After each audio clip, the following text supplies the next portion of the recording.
everybody, and welcome back to our readings for the Magic Treehouse Stallion by Starlight. Today we're going to be reading Chapter 3. Now, we left off Jack and Annie as they had gotten to ancient Macedonia. They had spotted Alexander the Great's mansion, and they were making their way through town. They were being chased by some blacksmiths who thought they might be trying to steal secrets from them. And they came upon a class that was learning outside, and Annie had interrupted the teacher to tell him and the kids that the earth revolves around the sun, not the other way around like he was being taught. So let's see what happens next in Chapter 3. Chapter 3 is called Big Thinkers.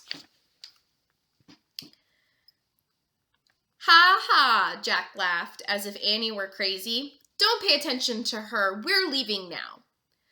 Who are you to defy our teacher? A boy shouted. How dare a girl insult him? Another yelled. He shook his fist at Annie. She wasn't insulting anyone, said Jack, but don't worry, we're going. He took Annie's arm and started to pull her along. Stay, the teacher commanded. Jack and Annie froze. Tell me more, the man said. It is rare that I am surprised, and you have surprised me. What do you mean the Earth is not in the center of the universe? Well, said Annie, the Earth is a planet, and all planets in our solar system travel around the sun. The teacher smiled. Is that what you believe? It's not just what I believe, it's what I know, said Annie. A trip around the sun takes a year. The students laughed. You're speaking nonsense, one of them said, and wasting our precious time with Aristotle. Aristotle, thought Jack. He knew that name. His mind raced, trying to remember who Aristotle was. I'm just telling you the facts, said Annie. While the Earth is circling the sun, it rotates. Rotate means spin around. One rotation of the Earth is 1 day. The boys snickered, but Aristotle was quiet. What a novel idea, he said softly. Then he turned to the boys. Our class is over for the day. I would like to speak to these 2 visitors alone. The boys grumbled, but they tucked their tablets under their arms and headed out into the bright square. Remember, their tablets aren't like our tablets. They're not electronics. They're pieces of stone with wax over top so they could carve in the wax to write. Aristotle stared at Jack and Annie. Who are you? Where are you from? He asked. I'm Annie. This is Jack, my brother, and we're from Frog Creek. Frog Creek? Said Aristotle. It's west of Greece, Jack said. And who are you? Asked Annie. My name is Aristotle. I have come from Athens, Greece, to teach philosophy and science in Macedonia. Jack gasped. Now he remembered. Aristotle was a great philosopher and scientist in ancient Greece. On a past mission, they had delivered his writings to the ruler of Baghdad. We've heard of you, said Annie. You're a big thinker. We saved your writings once, but a camel ate them. She laughed. It wasn't funny at the time, but... Annie, said Jack. He shook his head. It would be impossible to explain their trip to Baghdad. That trip had happened more than 1,000 years after this time in history. My sister has a big imagination, he said. So it would seem, said Aristotle. Her ideas about the universe are completely wrong, of course, but I am astonished that she has a theory. Why? Asked Annie. I did not think girls had the ability to think about such things, said Aristotle. Annie looked at Jack. He's kidding, right? She said. Jack laughed nervously. Well, no, he said. That's what people thought a long time ago. Scowling, Annie started to say something, but Aristotle smiled at her. You must be a very special kind of girl. Come, let us walk and talk, and you can show me what big thinkers you both are. Jack and Annie fell into step with the philosopher as he started across the square. Besides contemplating the universe, what else do you think about? Aristotle asked Annie. I think a lot about animals, she said. Wonderful. Animals always reveal to us something natural and beautiful, said Aristotle. So you study them? I do study them, Annie said, but more than that, I fall in love with them. I think that's the way I really learn. Ah, very good, said Aristotle. To truly educate your mind, you must also educate your heart. And where does your heart lead you, Jack? Do you prefer a life of sports? Military training? Jack shook his head. I'm not super great at sports, he said, or military training, but I'm good at doing research. I take notes on everything. Jack found it surprisingly easy to talk with the philosopher. I love learning about the rainforests and the deep sea and the moon. I love learning about everything, really.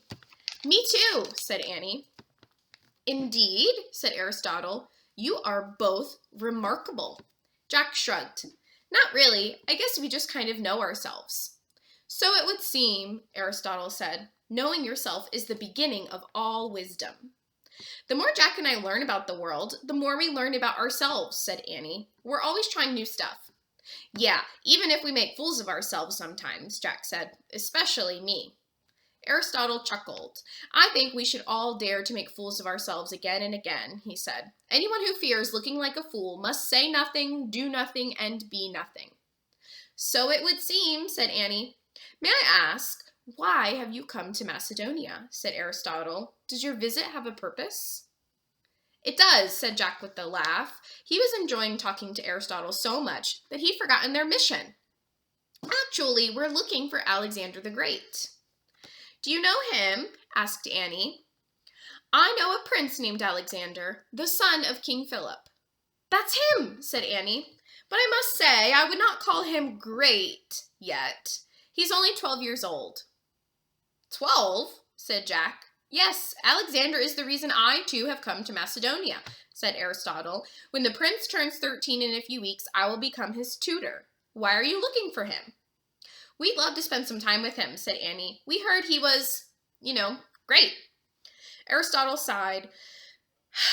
The prince would certainly wish you to think so, he said. Well, if you want to meet him, King Philip is having a gathering at the royal house this afternoon. It is close by. Aristotle pointed to the mansion on the hill above the square. The prince will be in attendance. Would you like to go with me? Yes, Jack and Annie said together. Good. Then let us climb the hill, said the philosopher, and he started up a pebble path that led to the royal house. Jack and Annie followed, grinning at each other. This is fantastic, Jack said softly. Maybe our mission will be easier than I thought. When they reached the top of the hill, Jack was surprised by the plainness of the royal house. It looked like a big white box with a tiled roof and simple columns. 2 guards in crested helmets stood like statues by the entrance. Each held a giant shield decorated with a star. Let me show you a picture.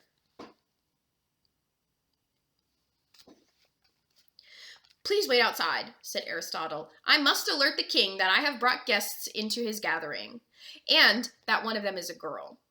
Why? Asked Annie. No girls allowed? I fear females are never allowed to attend such events, said Aristotle, but I imagine the king has never met a girl like you before. Thanks, said Annie. I think. After Aristotle left, she turned to Jack. What is wrong with all the men in history? Nearly everywhere we go in the treehouse, girls aren't allowed to do any of the fun stuff. I know, it's crazy, said Jack, but stay calm. Remember, the king's a ferocious fighter.